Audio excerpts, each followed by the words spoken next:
Monsieur le Président, bonsoir. Bonsoir. Merci d'être là ce soir. Vous venez tout juste de rentrer de Fidji. Vous avez préparé le prochain forum des îles du Pacifique prévu dans 1 mois et demi en Micronésie. Oscar Temaru a toujours dit que c'était impossible car la Polynésie n'était pas indépendante, mais vous avez obtenu vraisemblablement l'assurance des pays membres que la Polynésie allait devenir malgré tout membre à part entière du forum. C'était aussi le souhait qu'avait formulé François Hollande au mois de novembre dernier. Est-ce qu'on peut dire ce soir que c'est acquis ? Oui, je pense que ce déplacement était positif dans ce sens, puisque effectivement le forum, lors de sa réunion à Port Moresby l'an passé, a demandé à ce que le secrétariat général du forum effectivement modifie les textes pour que l'on puisse faciliter l'entrée de la Calédonie et de la Polynésie française. Donc cette semaine, nous avons examiné ce texte et l'ensemble. Je dis bien, l'ensemble des ministres des Affaires étrangères présents, y compris celui de la Nouvelle-Zélande et celle de l'Australie, donc on demandait à ce que ce texte soit plus inclusif, qu'il y ait réellement une vraie ouverture au niveau de la Polynésie française et de la Calédonie et que les textes soient modifiés en conséquence. Donc, je pense que oui, au mois de septembre prochain, à Pohnpei, nous pourrons intégrer et être membres à part entière du forum. Alors vous allez aussi vous rendre à l'ONU au mois d'octobre prochain pour porter une autre voix que celle de la décolonisation. Vous avez préparé votre mission à Paris, déjà au Quai d'Orsay. Est-ce que vous pensez pouvoir renverser la vapeur en défendant une autre position que celle de l'indépendance, alors que la Polynésie est déjà inscrite sur la liste des pays à décoloniser? Mon objectif n'est pas de désinscrire. Je ne suis pas dans un rapport de force dans cette affaire avec le leader indépendantiste, avec M. Oscar Temaru. Ma mission est de mieux informer le comité des 24 sur ce qu'est l'autonomie aujourd'hui en Polynésie française, ce que sont les compétences des élus de Polynésie française et le rôle que joue la France dans le partage de ces compétences, puisqu'effectivement, aujourd'hui, l'État a encore une certaine compétence en Polynésie, mais le statut prévoit, donc, le cas échéant, un partage des compétences de l'État. Donc voilà, je vais aller leur dire ce qui se passe chez nous et qu'effectivement, de ne pas aller vers l'indépendance, alors, Monsieur le Président, mais vers des compétences plus partagées. Il n'y a pas urgence, effectivement, à aller vers l'indépendance ou à de parler de décolonisation en l'état actuel des choses. Alors, Oscar Temaru y sera aussi accompagné des représentants de l'association 193 avec leur pétition sous le bras en faveur d'un référendum sur les essais nucléaires. Il y aura donc deux positions, deux voix et des tensions aussi, sûrement. Oui, ce qui n'est pas toujours bon, hein, je le conçois bien, je le dis haut et fort. Bon, je les ai rencontrés, puisque bon, parler de la décolonisation, c'est une chose. Parler des essais nucléaires, c'est autre chose. Et parler des produits sous-marins, des terres rares, et ce qu'il y a ici en Polynésie française, c'est aussi différent. Donc j'ai rencontré Oscar Temaru, bien sûr, et j'ai rencontré l'association 193. Je leur expliquais que pour l'heure, moi j'ai choisi la voie de la discussion. Je ne suis pas dans une situation de rapport de force avec l'État, je suis dans une situation de discussion ouverte avec l'État et avec qui je discute de choses sérieuses. Et que ce soit pour la modification du statut et la précision à apporter sur les matières premières, bon, je l'ai dit à Oscar Temaru, nous avons le même objectif. Moi aussi, j'aimerais que le pays puisse explorer seul et exploiter ces matières qui sont dans le sous-marin chez nous. S'il y en a, puisque les experts ont dit pour l'instant qu'il n'y en avait pas. C'est pas évident. Il faut surtout beaucoup d'argent pour y aller. Et c'est ce que j'ai dit à l'association 193. Je pense que depuis 2-3 ans, les choses ont quand même bien avancé. L'État est effectivement plus sensible. Je vous rappelle que même M. Juppé, dernièrement, de passage ici en Polynésie française, a reconnu qu'effectivement, on n'a pas dit toute la vérité dans cette affaire-là. Donc, je leur ai dit, moi, je vais continuer à travailler avec Paris. Je viens d'envoyer une lettre à Marisol Touraine, à la ministre chargée de ce dossier en métropole, pour lui dire qu'effectivement, en l'état actuel des choses, il y a encore beaucoup de concessions à faire pour que les Polynésiens, effectivement, aient l'impression que vous nous considérez dans cette affaire.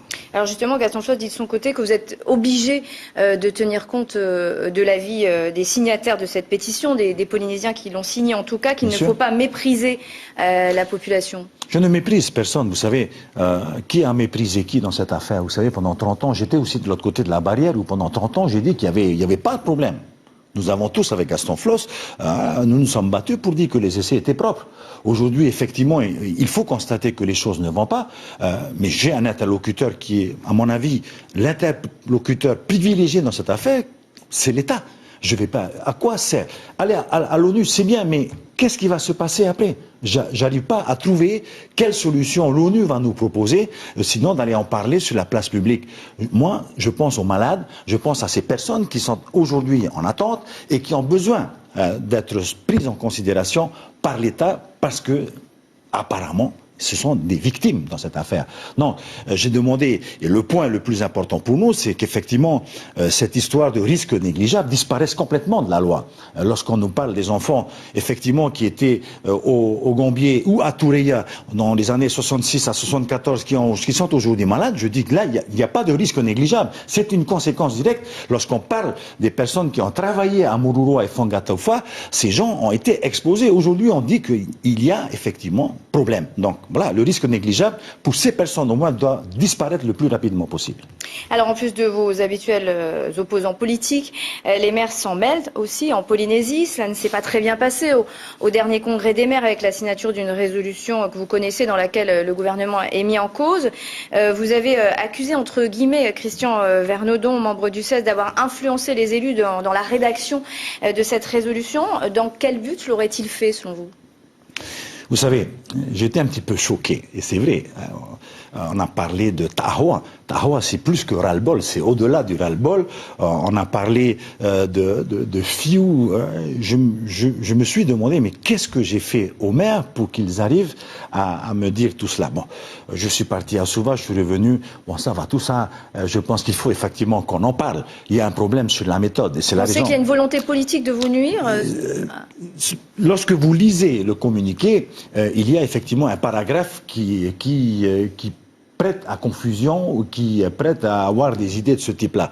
Mais sur le reste, c'est la raison pour laquelle d'ailleurs j'ai demandé à la DDC de suspendre parce qu'il faut qu'on change de méthode de travail. Véritablement, à mon sens, aujourd'hui, puisqu'on me le reproche, il y a sûrement un problème de méthode de travail.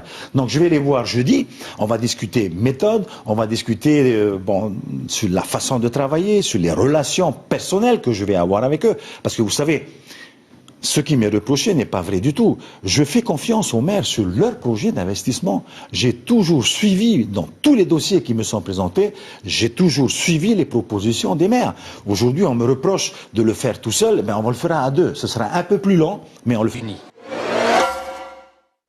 Edouard Fritsch, avant de faire le point sur la situation économique du pays, j'aimerais vous entendre suite aux propos de l'Église évangélique, très graves et mensongers, comme l'a rappelé le haut-commissaire, qui envisage de porter plainte donc contre l'État français pour crime contre l'humanité s'agissant des essais nucléaires. Quelle est la réaction du président de la Polynésie après de telles déclarations ? Effectivement, les termes utilisés, en tout cas la qualification de la procédure est lourde. Crime contre l'humanité. Je crois qu'effectivement les conditions, comme l'a rappelé le haut-commissaire, ne sont pas remplies. Donc effectivement, c'est une accusation qui va être compliquée d'ailleurs à défendre. Mais d'autre part, il faut aussi dire que l'Église évangélique, et vous le savez parce que vous êtes dans l'information, tous les ans rappelle effectivement sa position contre les essais nucléaires, contre les conséquences des essais nucléaires. Et effectivement, depuis un certain temps, on estime que l'État ne bouge pas beaucoup. Néanmoins, comme je le disais tantôt, là, depuis 2 ans, on ne peut pas dire que l'État ne bouge pas. Et je pense que s'il n'y avait pas ces échéances électorales de 2017 pour ce qui concerne le Parlement et la présidence de la République, je pense qu'on aurait obtenu de modifier la loi Morin et de faire disparaître une fois pour toutes ce risque négligeable qui vient empêcher les Tahitiens d'obtenir satisfaction. Est-ce que c'est le rôle de l'Église, selon vous, de faire de la politique? Vous savez, ça fait quelques décennies que l'Église évangélique fait de la politique? Non, mais rappelle les difficultés que nous avons aujourd'hui avec ces essais nucléaires. Et je crois effectivement là ils ont dépassé un petit peu les limites. Et j'ai eu l'occasion d'en discuter avec le pasteur Pihatek, avec qui j'étais à Souva. Bon, effectivement, ils sont excédés aujourd'hui de voix parce qu'ils ont l'impression que l'État ne veut pas ou ne veut rien faire. Donc je rappelle simplement que, effectivement, l'État, depuis la fin des essais nucléaires, contribue malgré tout à une dette envers le pays qu'elle paye régulièrement. Mais par contre, le fait de reconnaître que les essais n'ont pas été propres et que derrière on maintienne le risque négligeable plonge les Polynésiens dans l'incompréhension la plus totale. Je l'ai dit au président de la République, on va vers un sentiment d'injustice de la part des Polynésiens. Il l'a dit lui-même. Donc, effectivement, il ne faut pas s'étonner non plus qu'il y ait des excès de langage. Jusqu'à accuser l'État d'être venu en Polynésie pour tuer les Polynésiens? Non, je ne crois pas que ça soit l'idée. Au plan économique, le Manna Beach n'est toujours pas sorti de terre. Les entreprises comptaient beaucoup, vous le savez, sur ce projet. Vous avez annoncé que le projet initial était caduc et que le nouveau serait moins gigantesque. On en est où? Qu'est-ce qui se passe? Vous n'allez pas donner raison à Gaston Floss. Votre gouvernement n'est pas le roi de l'immobilisme. Ça va bouger? C'est le groupe RECAS qui n'a pas donné raison aux autres. Effectivement, c'est un projet gigantesque. 250 milliards de francs pacifiques, c'est 3 fois notre budget. C'est gigantesque, bien sûr. Et nous avons retenu un candidat après avoir lancé un appel à candidature suivant les règles, sur la base du projet qui avait été retenu effectivement par le gouvernement précédent. Mais aujourd'hui, le tour de table n'a pas pu se faire. Donc le pays ne peut que constater cet état de fait. Ce qui veut dire que le projet est enterré ou... Non, le projet n'est pas enterré puisque immédiatement, donc après l'annonce faite, des investisseurs locaux sont en train de se constituer en groupement, et veulent nous proposer de reprendre à leur avantage ce projet et nous faire des propositions dans les jours. On doit se voir à la fin du mois. Alors les investisseurs locaux, ils ont beaucoup de mal aussi de leur côté à faire sortir des projets de terre. On voit celui d'EcoPark par exemple. Oui, mais c'est très compliqué. C'est une solution qui n'est pas mauvaise du fait que l'opération, cette fois-là, va être contrôlée par un groupe local. C'est quand même, pour moi en tous les cas, je pense que ça peut être intéressant pour les Polynésiens eux-mêmes.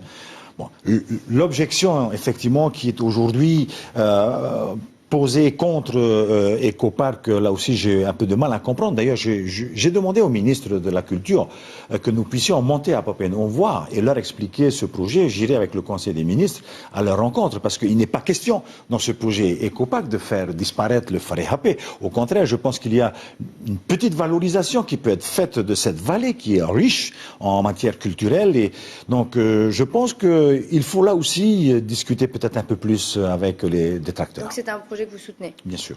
Merci beaucoup. Je vais les voir. Je vais les voir pour ça. Merci beaucoup d'avoir accepté notre invitation.